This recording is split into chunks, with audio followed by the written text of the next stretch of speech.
Ladies and gentlemen, welcome.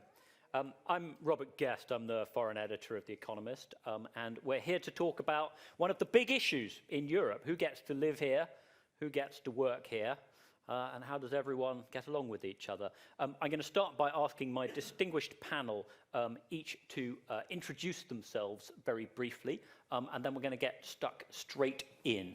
So perhaps if we start from the far left, or my stage left.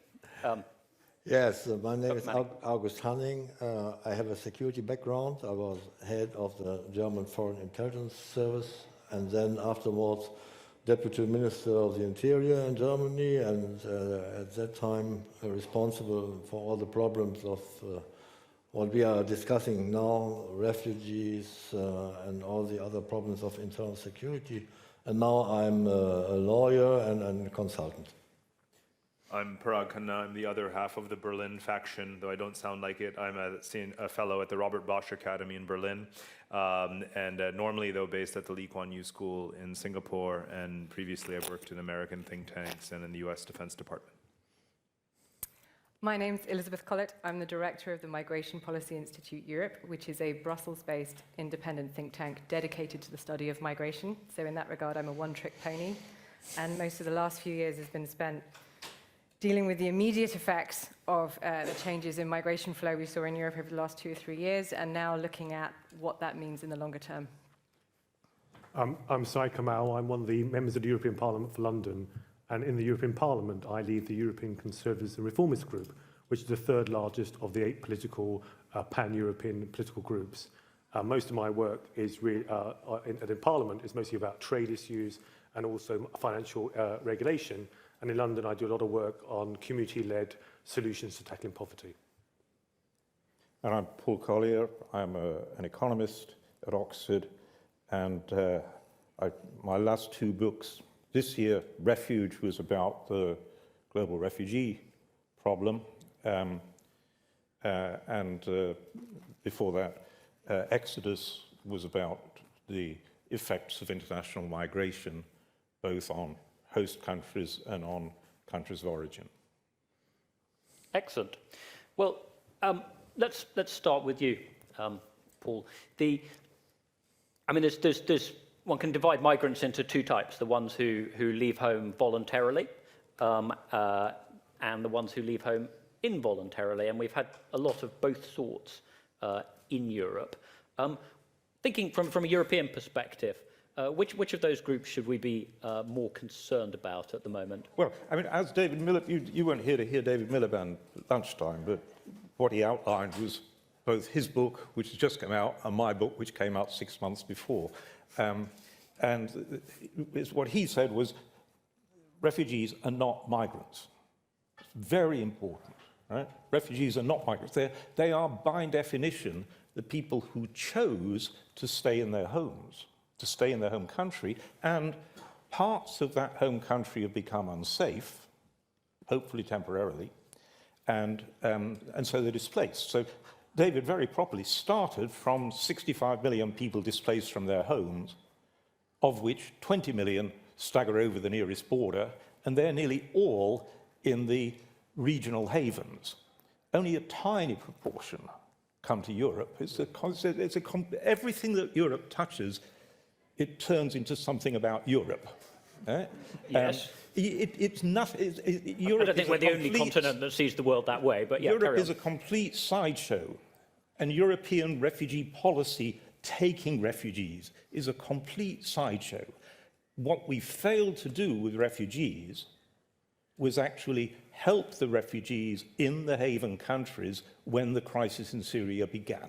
We just neglected our duty of rescue, and then we paid the consequence.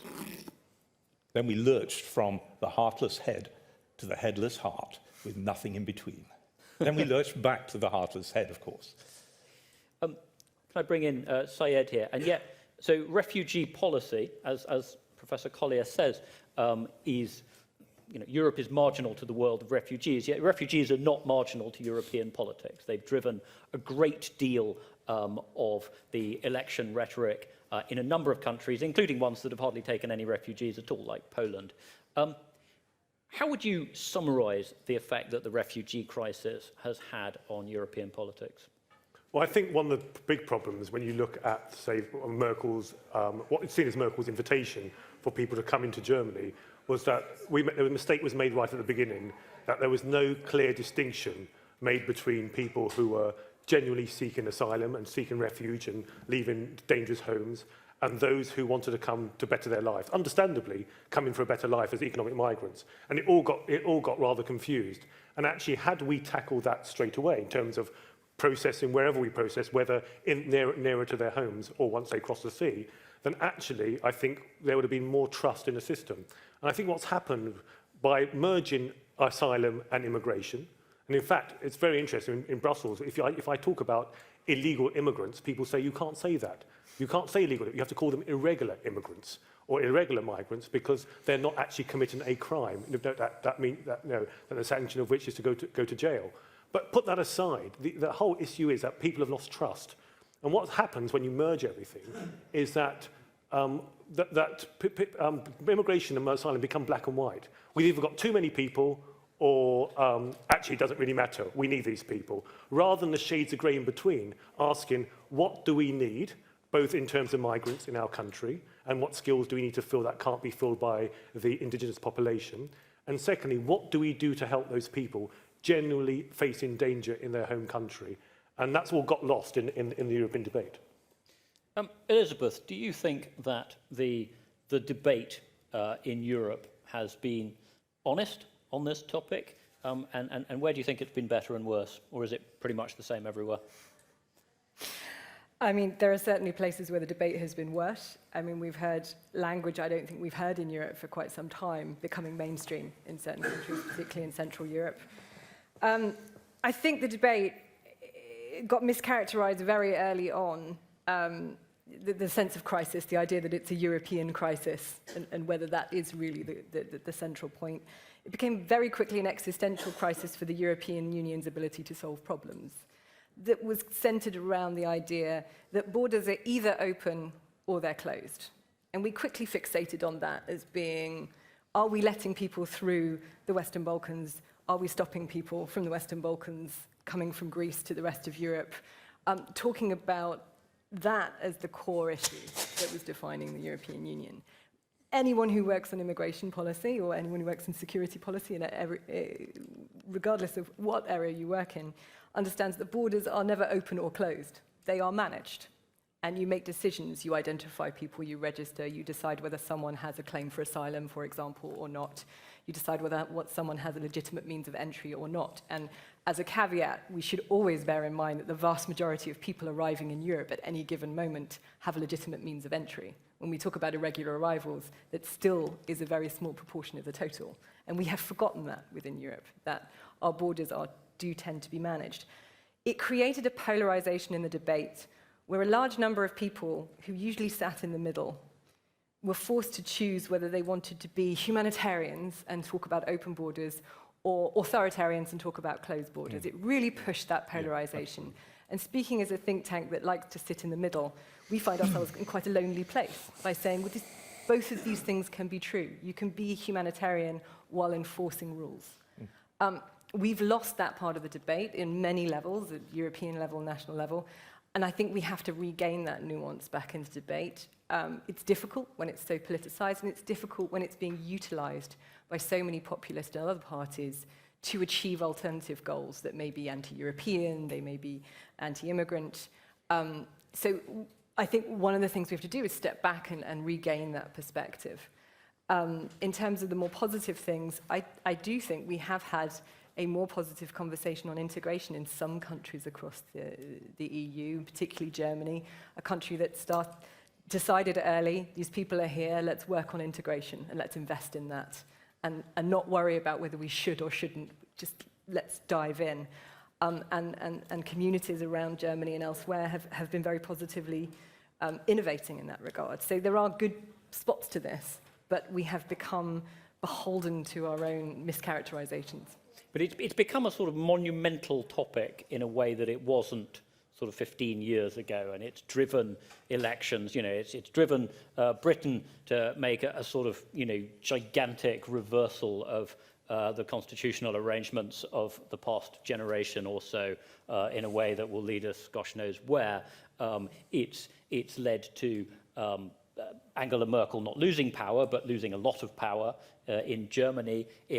It led to quite a frightening presidential race in France, where ultimately the pro-globalization candidate won, but there was a point where people thought Marine Le Pen might have done, and she was wrapping up anti-immigration stuff with very anti-EU stuff as well. She was threatening to do things such as withdrawing from the single currency that could have really torn the European Union apart. And of course, you're seeing it across the Atlantic in America, where a large part of Donald Trump's extraordinary political success was based on his promise to build a wall and make Mexico pay for it, which is an extraordinary thing to promise, given that nobody seriously thought that that was possible, and yet it won him an election. If I can turn to Parag. So you're living in Berlin at the moment. You're at the epicenter of the welcome culture. How would you say that's played out in Germany? Well, clearly they have a more, you could say progressive, as Elizabeth also pointed, it's a country that has a more constructive dialogue around it. It obviously has been polarizing, there's no doubt. If you look at, for example, the standing of the AfD, Alternative für Deutschland party, prior to the refugee sort of influx versus after, it's obviously been a major issue in the politics. On the other hand, I think what's pragmatic about it is that they're thinking also in terms of supply and demand. I mean, they realize that even though Germany's fertility rates are not as bad as other countries in Europe, there is a sense that they do need immigrants in a variety of sectors in the economy. Now, I don't think that they or any other European country has done a very good job of matching up the inflow of migrants in the general or the specific, into the sectors. They need to do a better job of that. That's something they're working on. But I do think it's part of the conversation to say, if they're here, let's focus on how we can integrate them. So you see industry stepping up and trying to integrate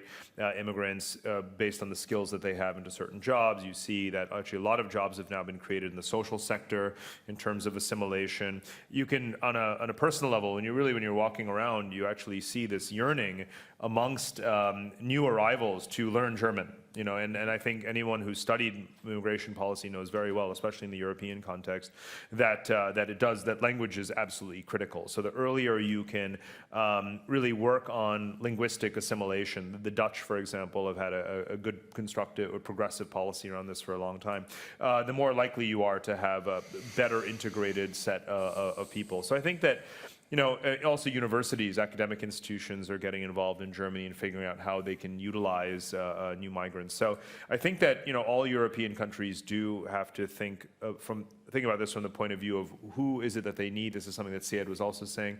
How can they just better utilize the skill sets and make it part of their economy and use those rational arguments that I'm sure Elizabeth's organization has been making for many years about how important it is actually for the economic health of a society to have more migrants. So I think hopefully with the stability that seems to have been restored in the German political landscape, at least, that will continue. I also think that the U.S. will eventually turn around as well. And it's not that Trump represents the majority of the national sentiment. As we all know very well, he does no such thing. One of the things that really struck me about the U.S. Political season over a 2-year period of the presidential campaign was that there was this enormous focus on this hypothetical wall on the Mexican border to stop a couple of thousand or whatever number of illegal crossings every year. At no point did I hear in this 2-year period, 2 years we had for someone to say that, or to ask the question, and to this day I think Americans don't even know the answer to this, though they should. How many legal crossings are there between the US and Canada every year and the US and Mexico every year? Just take a guess. I would hope that someone on this panel would know the answer. A lot. Someone in the audience? Well, these are the 2 busiest borders on the planet Earth, and they always will be. We're talking about 50 million crossings between the United States and Mexico every single year, right? And 30 million, I think, between the US and Canada. And that's legitimate, legal, annual border crossings, right? That one presumes are to some mutual benefit commercially or otherwise. No one bothered to point that out. It's all about the hypothetical few thousand people who are digging tunnels and coming over the border. What about the literally 80 million people legally crossing those 2 borders every single year? And if you don't quantify it, you don't put that number out there, then people aren't going to appreciate that fact. Well, I mean, you've got a lot of people, down in San Diego who will cross the border 2-3 times a day, every day, or they'll commute to work from the Mexican side of the border and go to the American side, and then they'll go back again in the evening. And this doesn't bother anyone in San Diego. Oh, and again, if they're doing it for business purposes, right, they're presumably enhancing both economies to some degree. And yet again, it's as if we talk about whether it's the Mexican wall or Trump's anti-immigrant policy as if it's somehow reflective of some kind of new conventional wisdom. But of course, the purpose of governance is to do more than, obviously poison national consciousness and then ride that to election victory. It's actually to come up with a policy that's beneficial for your country. And it's obviously not clear that that's the policy that the US is pursuing. August, you've been looking at this from a security perspective as a former head of intelligence in Germany. How big a worry is this in Germany, in Europe? Yes, the German security agencies, intelligence, the domestic agency and the law enforcement agency have not been very happy because in 2015 and 2016 entered more than 1.3 million migrants or refugees, however you want, the German borders without, many of them, 80%, they don't have any identity paper, without any control, they enter Germany. And that is, of course, for every law enforcement organizations or police forces, it's a nightmare because you don't know who is entering your country. And internal security, of course, has something to do with border control. And we are a member of the Schengen system. And in former times, and when I was in the Chancellery, we have negotiated the Schengen system. And the promise to the German public always was, if we are entering the Schengen system, we will have the same security on behalf of border control than afterwards. And then we saw that there was a completely breakdown of the border control in Greece and in other places of Europe. And that was, of course, a problem and is still a problem. What we need really, and that was the hope in Germany, we need a European perspective, we need a European solution. But of course, Mrs. Merkel has made her decision without consultation, but of course it was a very difficult situation, I have to admit. But afterwards, we have faced strong resistance against this kind of policy in the eastern part of Europe. There has been a European decision to distribute the migrants or refugees, but the East European nations strictly neglected this decision. And we see now that we are getting a lot of migrants, refugees from other European countries coming to Germany. We have month by month 15,000 new asylum seekers in Germany, many of them coming from other European countries. And I think in the long run, we have a very serious problem, not only in Germany, in Europe. How should we deal with all these problems? We have very different views in the eastern part of Europe and the western part of Europe. We in Germany, we have, I think, yes, try to achieve a real immigration policy. We don't have a real immigration policy in Germany. In the past, we saw ourselves, we are not an immigration country and therefore we don't have an immigration policy. And other politicians in Germany, especially the Green parties, they say we are a multicultural country. But I think in the long run, this is not very helpful because immigration means that you have to learn the language, that you have to accommodate to the situation in the host country. Again, I think now we have a very serious discussion after the elections. It's not very easy. We need a new government. You have mentioned it. But again, one of the really huge challenges for Germany is an immigration policy. And all over Europe, we have to find a solution because we see the constant pressure of migrants coming from Africa, coming from Central Asia, from Afghanistan to Germany. It have been not only people from Syria, okay, understandable, but we got a lot of people from countries like Tunisia, Morocco and Algeria and other safe places for economic reasons. And therefore, again, I think that is one of the really big challenges for Europe. How should we deal in the future with this pressure from refugees coming to Europe? Do you think that German immigration policy will actually change under the new government when you get a government? We have already changed our immigration policy. I think Mrs. Merkel, not publicly, but in fact, we have changed our law. And the Balkan route is closed now, more or less. There are coming still refugees via the Balkan towards Europe. But again, we have changed, and I guess we will change. And again, we hope that we could find a common solutions all over Europe. I think that's our hope in Germany. Let me switch the topic slightly to sort of business and economics. Now, I'll lay my cards on the table. Where I'm coming from at The Economist, we're very pro-migration, both philosophically and as a practical matter. You know, we're a British-based but global magazine, and we try to explain the world to the world, which means we have to hire a lot of people who are not British, because 85% of our customers are not British. And immigration policy is a huge pain for us. You know, I'm constantly trying to hire people who are American or Indian, and it takes months and months and months to get permission, and they get refused on all kinds of footling grounds. And then with Brexit, you know, my deputy is Filipino-Italian, my number 3 is Irish, my Africa editor is sort of German-South African. None of them's really sure whether they'll be, you know, what their migration status will be in a few years' time, whether they'll be allowed to stay in the country. And so the atmosphere where I am swirls with stories of bureaucratic obstruction.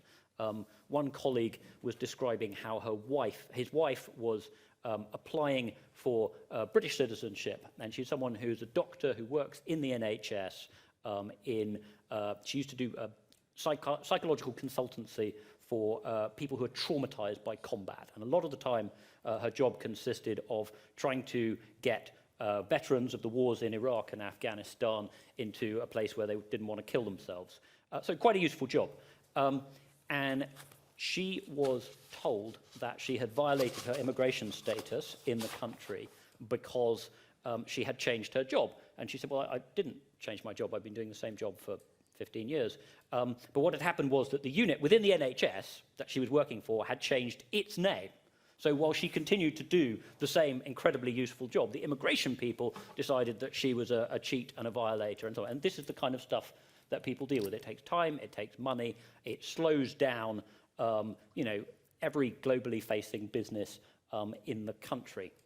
And yet, there is another side to it, and I'll turn to Professor Collier here.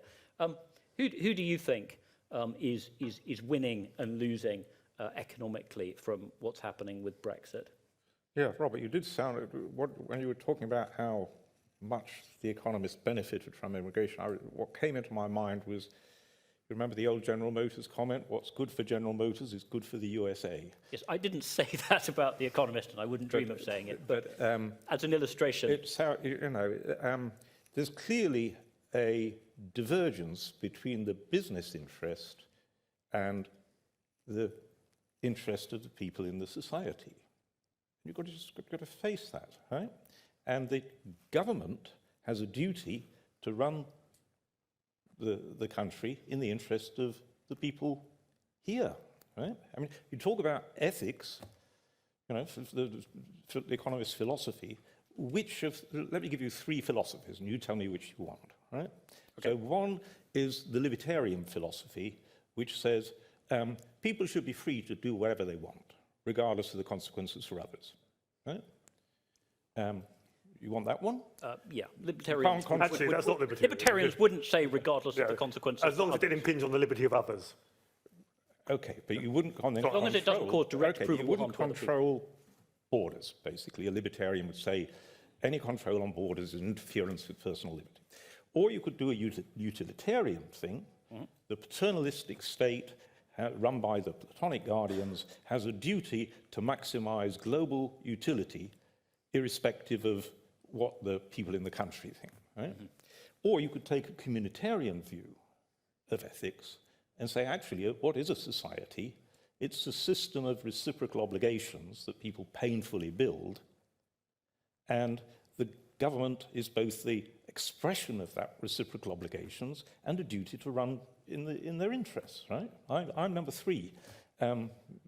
You sound as if the Economist is either number 1 or number 2, or some funny combination between. So I just don't think there's an ethical basis for saying we can ignore the interest of the people in the country, and it's not coincident with business, right? Do you mean the interest of the people or the opinion of the people? Because it's not in the interest of people in the country to have unrestricted immigration. Yeah, but that is a little bit of a straw man, because unrestricted immigration doesn't exist anywhere in the world.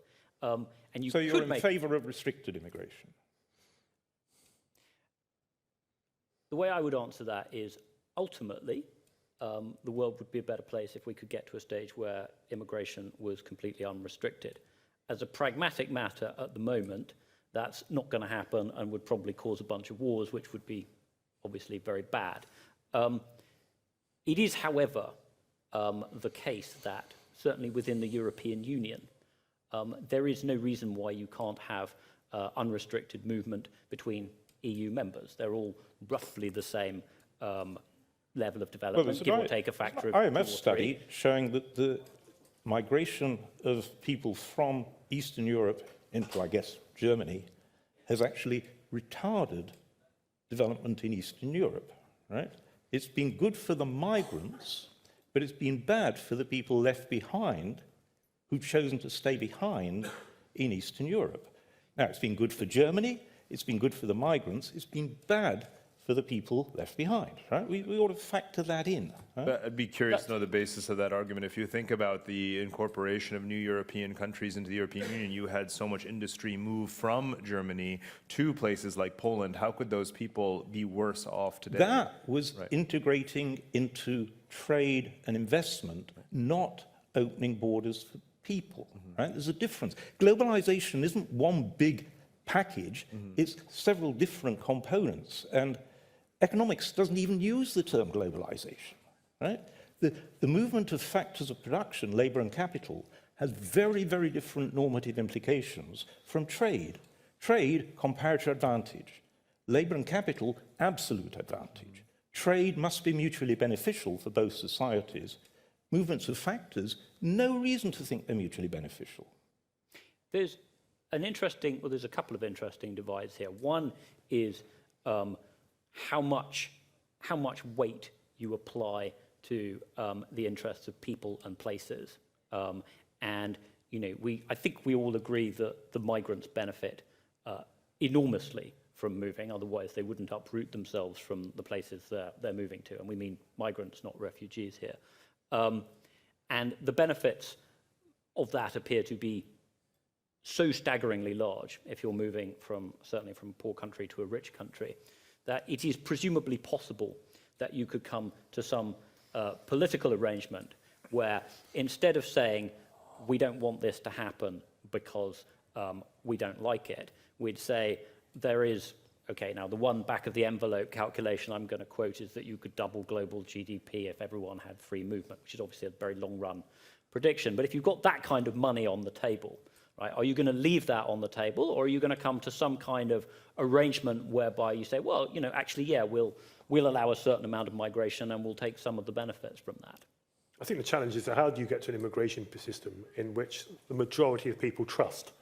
And at the moment, I think it's just genuinely a lack of trust in the immigration system. And it's very interesting, during the referendum, I went around giving talks, given the 8 arguments for leave, 8 arguments for remain, and discussing the arguments, because I got fed up with both campaigns. I just thought they were just as bad as each other, if you like. And what was very interesting, what came through, was there were the different splits.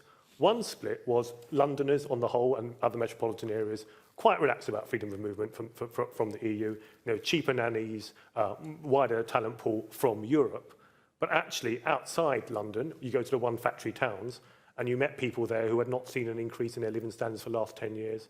They had a porter cabin in their children's school playground, and also they couldn't get an appointment at their local hospital.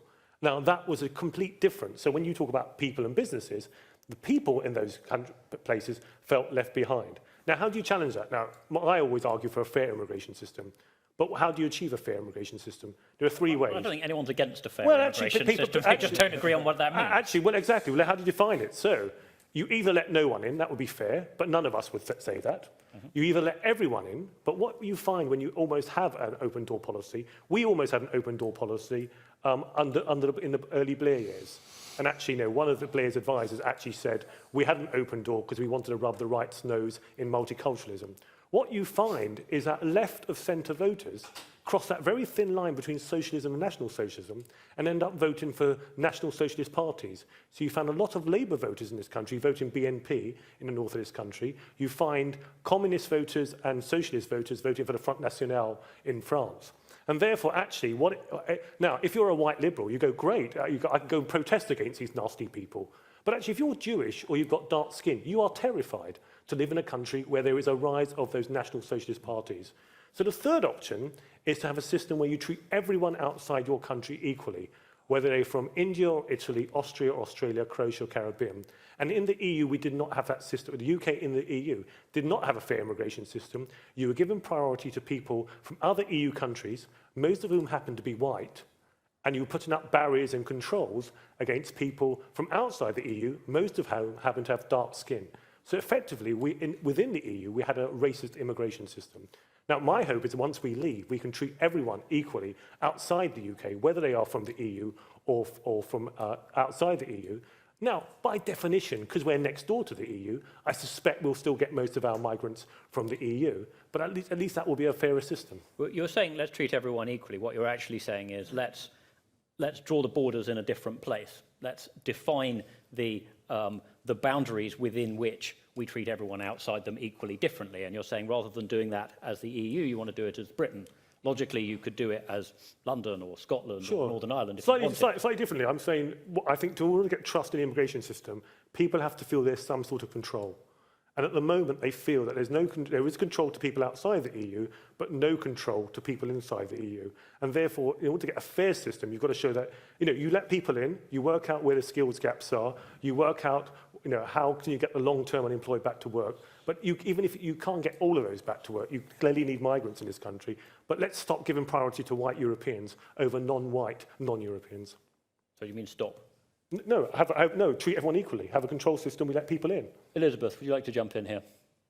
There is so much to unpack, I don't even know where to start. I mean, I think, your analogy of sort of EU free movement by dint of being regional is thus racist, ignores a huge diversity within Europe, but it also ignores the fact that ECOWAS has an area of free movement, that ASEAN is trying to promote free movement, and presumably has a strong ethnic bias within those two but sure, regions. we don't have to be part of that. But it depends on where you sit and which So I would say it's region you sit racist, in. you wouldn't say it's racist. I would say it depends on the population you're working within. It's about geographical regions rather than talking about ethnicity. Yeah, I've heard right? that quite a few years, yeah. But when we're talking about free movement and the idea of control versus loss of control, I mean, I think a great deal of the debate over free movement in the UK stems from the fact that the British government mismanaged free movement and didn't utilise the rules it had available to it when it had the chance. Yeah. And I mean that in several ways. I mean in terms of overestimating the economic benefits and underestimating the social impacts, and particularly when it comes to public services. But also, I live in Belgium as a UK national. I know exactly, I had to register within 3 weeks and I had my ID card. I am tightly controlled within that situation. And if I lost my job or when I wasn't economically active, there would be questions asked. The failure of the idea of loss of control in the UK is particular to the way the UK decided to do this, and still does it. And I am not convinced that post-Brexit, the UK will be any better at managing these things because it has such poor data management and such poor control over someone once they've entered the borders. There will be very little gain in terms of border control post-Brexit. The EU already has almost all the UK has almost all it needs in terms of border management. It's never participated in Schengen. It's never participated in EU migration policy, and only asylum policy insofar as it added value to the UK. It's never been part of that. I was part of the balance of competences review with the best job title I've ever had, which was external challenger. And there really wasn't much to say when it came to the balance of competences review in the UK government on EU policy, on immigration and asylum, because we didn't really opt into that much. So very little will change there. The big change will be watching the UK build the bureaucracy for an immigration system that it has not done for about 15 years and is not, I believe, currently thinking about. There will be an enormous amount of work to do. It will require some quite deep, I think, philosophical changes in the way we can talk about identity and registration and data collection in the UK. So I'm not sure that ending free movement will increase people's sense of control. It will increase a short-term serotonin hit of feeling like we have more control. But in the long term, it may not realize those effects. And I think there has to be much stronger thinking about how immigration is managed to the EU without getting sort of hung up on the neuroses of free movement and the neurotic debate I think we've managed to find ourselves in over the last 10 years. I'm going to invite questions from the audience very shortly, so if you want to think about anything that you might like to ask any of the panel, please do. But first, I'm going to ask Parag. You, until recently, lived in Singapore. Do you think we've got anything to learn from the way they handle immigration?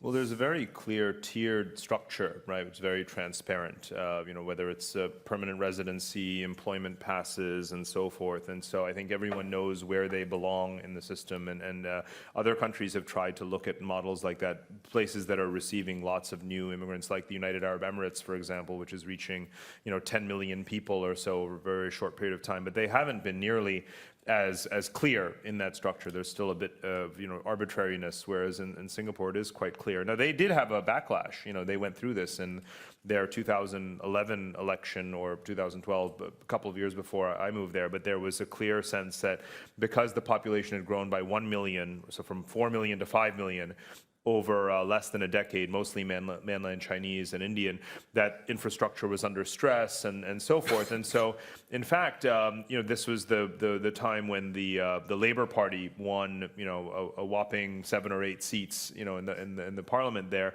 Which and by Singapore standards is a lot for the opposition huge, right? to win. It was considered a landslide defeat, even though, of course, the PAP still held 90% of the seats. But the point is that the people spoke, right? And immigration policy changed overnight. And it became very difficult for people to come in there. And it still is more difficult than it was before. And they want to have a very, very controlled now increase in the population. But here's the interesting, here's the process. There's, Brexit is not the beginning or the end, right? What the society is learning now is that there still is an equal number of voices who never wanted those migration restrictions that actually prevailed in that election from 6 or 7 years ago. Because if you go on the street, walk along the street that I live on or any other street in the town, you'll find that restaurants can't even open because they don't have enough staff. They just don't have enough waiters, waitresses. Hotels don't have enough, cleaning staff and all this kind of stuff. Those are ordinary day-to-day Singaporeans too. Those are ordinary business owners. They were never for these immigration restrictions. And already we see from Brexit, I wouldn't know this if I hadn't seen it on the front page of the Financial Times, but you already know that there are social sectors, there are quite a few sectors of the British economy that are hurting now already because of these effects of Brexit. So I think we should be thinking a lot more, medium to long term about what's going to be beneficial for the everyday citizens. And it isn't clear that simply restricting migration is the right answer, because way too many sectors of the economy are dependent on immigration. Yes, I recall the time when my first child was born in a British hospital where a large proportion of the midwives were from West Africa. And there was a particularly fine Ghanaian midwife who said to my wife afterwards, quite loudly, "You don't scream much for a white woman." Which, anyway, I was very glad for the fact that the baby was all fine and all that sort of thing. Singapore is an interesting example because there's no majority ethnic group. And it's a very small and very tightly regulated. The Chinese are... Well, actually, it's 70% Chinese. 70% Chinese? 65-70% Chinese. Okay, but it's very diverse. It is the most diverse country in the world, pretty much. You caught me in error. It's got every Bow to other your superior knowledge. There. But there's, it's tightly regulated, and there's an assumption that they're going to let in people with skills and be pretty careful about everyone else. You have sort of different policies in the Gulf states, right, where you have the minority ethnic group in, say, any part of the United Arab Emirates is Arab, and they're the citizens, and they're only 10% of the population, and they bring in non-citizens to do the work, and there's a very clear division. They say, you can come here, you can work, you will never, ever, ever be citizens, but you will earn more money than you did at home. And the locals are okay with that. And the migrants, well, often they're not treated very well, but they keep coming. So clearly, they prefer that to the alternative. Paul, what do you think, as a man who's looked at lots of different immigration systems? What are the principles that we should... First, let me build on what Elizabeth said, which was extremely sensible, that Britain's sort of uniquely weird in not having any behind-the-border control system. The only country in Europe that doesn't have a controlled habitation, you register where you live. We're the only country in Europe that doesn't have a contributory welfare system. It's based on need, not contributions. And so we've just torn, there was an implicit understanding that it was based on reciprocity, but it isn't in practice. I was just in Belgium last week because I was getting a Belgian Citizenship Award from the cooperative movement. And the cooperative movement in Belgium has been desperately trying to work with all the immigrants they've got from Morocco, wherever, And they say, we try and talk to them about getting a job in Belgium, sending their kids to school. She said, they just don't want to hear. They won't listen. The only thing they want to do is get to Britain. Why? Because they can then disappear. They can get a job without, below the radar screen. They can stay in a community that's, de facto. My wife is Dutch. When she goes to the Dutch embassy in London to renew her passport, everybody else in that embassy is Dutch Somali. There's 300,000 Somalis, I think, Dutch Somalis in Britain. Why are they here? Precisely because, I forget who was saying, but the Dutch had done an attempt to get people to learn Dutch. And rather than that, people just, no, we don't want to integrate into the Netherlands. We want to come here. Don't have to do anything. So we've got a weird behind-the-border system here. And as Elizabeth said, it's really, Brexit is irrelevant to that. The controls at the border are neither here nor there. It's what you do behind the border. And Britain's just off the map, weird.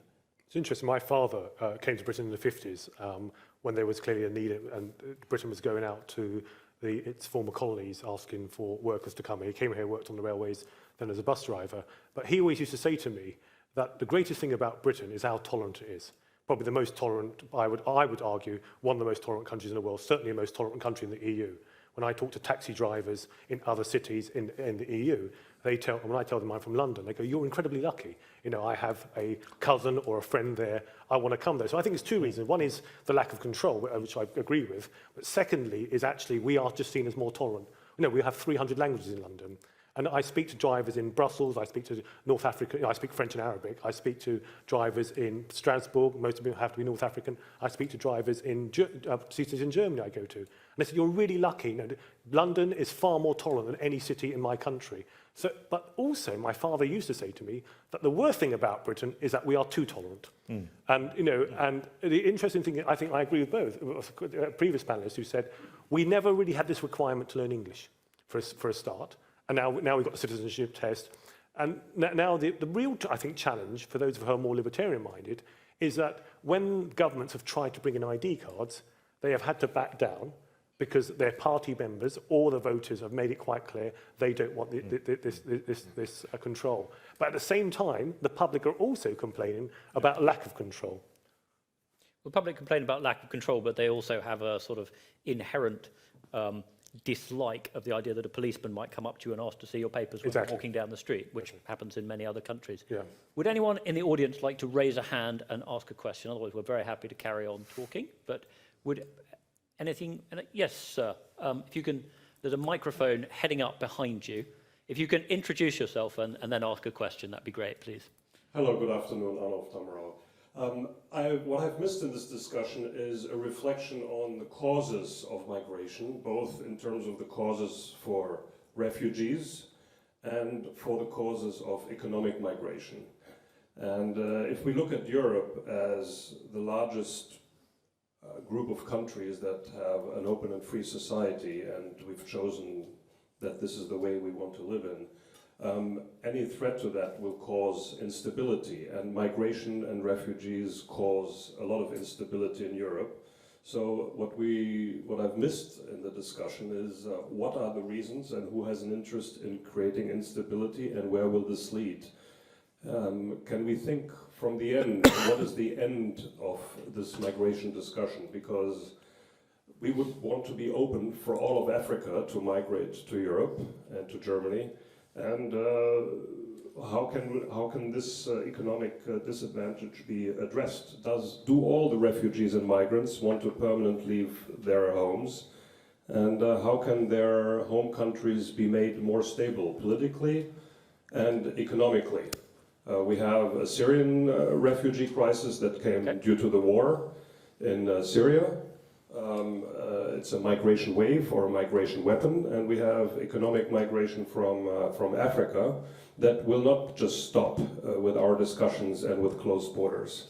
Okay, thank you very much. Could you please address that? And I would also like to have Dr. Hunning's perspective, because he published a lot on that.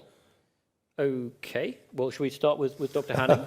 Yes, it's a very difficult issue, because I've already mentioned we have this huge economic gap between Europe, parts of Africa, parts of Asia.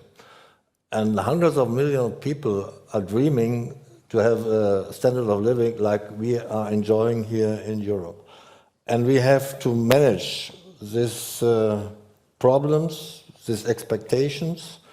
And I think in the end of the day, yes, we have to achieve a better border control. We need in Europe, and I've already mentioned it, and in Germany, a clear migration policy, immigration policy. Maybe that we have to look to Singapore or elsewhere. But I think, again, this is one of the very huge challenges which we are facing here in Europe. And we are always discussing the problems. We should tackle the problems, solve the problems in the countries of origin. But looking to Afghanistan, we have tried to solve the problem in Afghanistan. We have not been very successful. Looking to Africa, we can't solve the problems in Somalia. We can't solve the problem in South Sudan. We can't really solve the problems in the northern part of Nigeria. I think, yes, we have to spend more money. We have to try our best to provide stability and to support the countries, but we can't do anything against bad governance. And looking to many states in the world, we have these problems of bad governance. We have the corruption problem and so on. Therefore, in the end of the day, I think, yes, we have to do both. We have to improve our border control. We have to try to stabilize the countries of origin. And, of course, we have to try to achieve proper immigration policy, not only in Germany, but all over Europe. Can I bring in Paul and then Parag? Yeah, so clearly, with migration from poor countries, who leaves? It tends to be the young, the enterprising, the skilled. That is privately rational for those people. As Robert said, they gained so much by it. It is, in aggregate, socially destabilizing. It damages the societies they leave. A society which loses a lot of its bright, educated young people, that is really damaging, right? It depends how many, right? I've got at the moment 3 African doctors as students at my public policy school, right? One Sudanese, and he actually plans to go back to work in the Prime Minister's office. But he tells me that there are more Sudanese doctors in London than in the entirety of Sudan, right? That's because we in Britain ran our medical policy, our health service, so disgracefully. We wouldn't spend money training our own doctors. We poached them from an impoverished place like Sudan, which desperately needs those doctors, right? Robert, are you really celebrating the rise in GDP when a doctor leaves Sudan and becomes a taxi driver in London and earns more money. That is your doubling of GDP, global GDP, right? It is just not, it's not a sensible strategy. That is But unfortunately, One we've got very small doctors from Africa. Most of them are illiterate, are not educated, are not trained.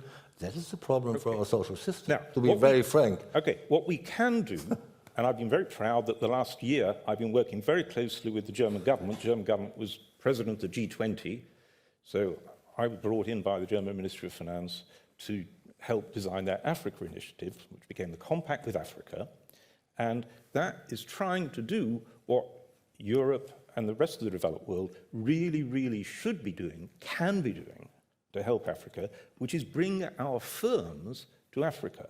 What Africans desperately need is the enhancement in productivity that comes from what firms do naturally. Bring people together, scale and specialization, create the miracle of productivity. Africa is desperately short of proper firms. But they don't go there. Two-thirds of its educated people are working in self-employment. No scale, no specialization, doomed to poverty. We've got the firms, they've got the people. Rather than bring the people to the firms, it makes so much more sense to take the firms to the people. There's a piece missing there, which I suspect you're about to tell us, but the reason the firms typically don't go to Africa is because the institutions and the rule of law are not what they are here. And we don't run these countries anymore. So they... Indeed not. No, right. So nor, you know, we should really try and remember that, right? We shouldn't preach what they should do, right? That is really adding insult to injury. What we can do is use our public money to take a top slice of the risks that firms face by going places where they are desperately needed, where there's a big public interest in them going, but they can't get the benefit of that public interest. And so using aid to incentivize firms to go to places that at the moment they'd rather not go to, that's the best use of aid. But the problem is, may I interfere? Companies are investing in stable African countries. They are investing in South Africa, they are investing in Kenya and elsewhere. They are not investing in Somalia, not in South Sudan, not in Sahel. I think that's a problem, because nobody is investing in Somalia, for example. And we are getting a lot of refugees coming from Somalia. But you put it into context, and there is far more regional migration in sub-Saharan Africa than there is coming to Europe. And it's a particularly German fixation, this idea that there is a wall of people coming because of demographic change, as if it was a mathematical equation. And it's just not. It is a much more complex set of dynamics. Absolutely. If you are creating regional economic hubs, if you are creating, you know, if you are developing Ghana, or if you are developing these areas which could become real draws, as we've seen with South Africa, not necessarily that South Africa wants that, but you're now seeing that being a draw, as many people go south as go north from many countries. That's fine, as long as you're creating like opportunity and jobs and creating that circulation, and maybe creating free movement in Africa. Sorry, that's there's also another part. There's also another part to it. Which is... It's. I think, you know, the answer to your question, in short, in 2 words, is world peace. That's how we solve all of this. World peace and that's an two excellent more, idea. income equality. That does suggest more but questions. we have to do a lot of very, very complex things. So fixating on one single solution is exactly where you find the problem. This is one of them. It's one of 20 different things you're going to have to do. The problem is, in Europe, we don't have the political will to even attempt 1 or 2 of them, let alone 20. Actually, there's something else we can do, which is, you know, on top of what you're saying in terms of how do we encourage good governance and maybe have aid for governance in these countries, and rule of law, and putting in property registers and all that sort of stuff that to give companies the confidence to go. It was said to me by a development economist once. He said, from one of the African countries, he said, the problem is you put up all these tariff and non-tariff barriers to our goods and services. Now, you've got a choice. You either take our goods or you take our people. And so actually something that we can all do is look at how we can reduce our trade barriers to many of those countries. But in terms of refugees, it's far more difficult, because what can you do? What you could do in a sort of imperialistic world is go into these countries, create a safe haven, you know, commit your soldiers and your defence forces, much to the disappointment of your electorate, and have a safe haven where people from those countries can move internally into the country into a safe haven, but then you would be accused of imperialism. So it's very difficult in these failing states to actually do anything. But actually, some other countries, you know, we're relatively more stable. We could help build good governance to encourage the sort of investment you're talking about. Okay, let's quickly have Parag. Maybe you could stop foreign Sorry. Okay. Well, I want to reinforce what Paul said, because we could think of a number of two-word pairs like economic development, foreign investment, less corruption, that would all contribute to this solution. But I do think if you look at, let's take large countries where the fear has subsided in terms of that wall of people coming into our country. So one would be Mexico, where in fact you have relative, almost neutral migration now, because you've had very high Mexican growth rates. You have a lot of Mexicans who've gone back to Mexico. The other is Turkey, right, where again in the up through the 1990s in Germany, there was a huge concern that there's just going to be an endless stream of Turks and Kurds and others. But in fact, it's not a problem today, because you've had high growth, you've had political stability, what's happening in Turkey right now notwithstanding, and even drug wars in Mexico notwithstanding. You generally have high growth, very large countries. They're absorbing their own back. The lesson is very, very clear, and that is that if you go back quarter century now to this Barcelona process, that was again one of these European declaration statements, pacts, treaties, documents that's not worth the paper it was written on, even though it was 500 pages. Don't all Europeans wish they would go back 25 years to that Barcelona process? It was exactly 1992, I think, and really actually do it. And guess what it said? It said, let's invest in these economies, let's help them grow, let's disincentivize migration. And indeed, it's true, most human migration is south-south, right? So if you do create those hubs, magnets of growth in West Africa, East Africa, Sub-Saharan Africa, people will inherently prefer to stay in their own geography, earn a good wage. They have internal remittances, just as you have within Africa, within South Asia, within China, and that would be a huge contributor, and we should really think about doing that. And the risk guarantees for sure for foreign investment are important, but it hasn't really happened at a large scale. The U.S. government itself tried to do this right after the Arab Spring. They created this committee of 100, and Madeleine Albright and others chaired it, and they wanted to get 100 leading American companies to make investments, job-creating investments in Egypt and elsewhere. They all signed the document, but pretty much walked away. And I wonder if, because Paul is in his earlier work made it single-handedly, heroically acceptable to talk about infant industry protection, right, as economic development strategy. And I wonder if you think about it, since these are also, a lot of these large African countries are high-growth markets where Western companies really want to export their goods. They also want all these people buying iPhones and all this other stuff. What if these countries were to say, well, you've got to build some of the components here if you want to have unfettered access to our markets? I just leave that as a question mark, because I think that would be potentially something that would create the involuntary incentives, I guess. The Chinese way. It's the Chinese model, basically. I mean, India is doing this too now. Everyone is doing industrial policy. But industrial policy / market access restrictions as a way of forcing that investment to come in. I just wonder. Actually, if you look at FDI in the car industry in Europe, the EU had something called a voluntary export restraint, which wasn't voluntary at all. It just said Japan can only export so many cars to the European markets. And what the companies did in order to get around that was to engage in more FDI and more construction, or first of all, it's kits, and then more value added within the markets. Maybe that is a way to look at it, because it's been tried in a number of places. We are nearly out of time. Can I give the last word to Elizabeth? Really? Yeah, unless you don't want it. No, Ravening wolves will jump in and take it from you if you don't want it. Well, when it comes to immigration and workforce in Europe, what's been striking me the last 5 minutes, and what strikes me about many of these discussions, is there's an assumption that Europe will be unendingly attractive.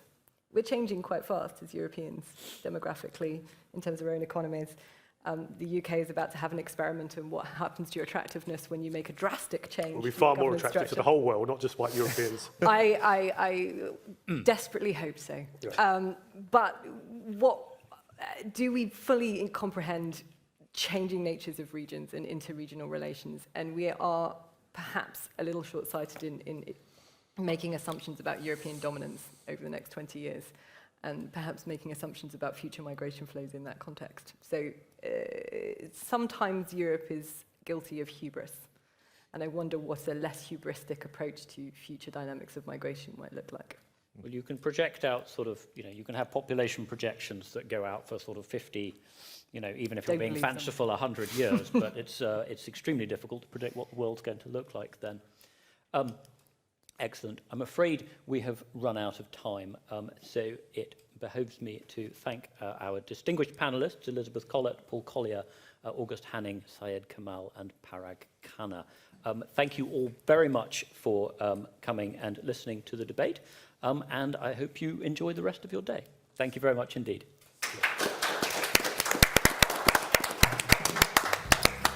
Thank you.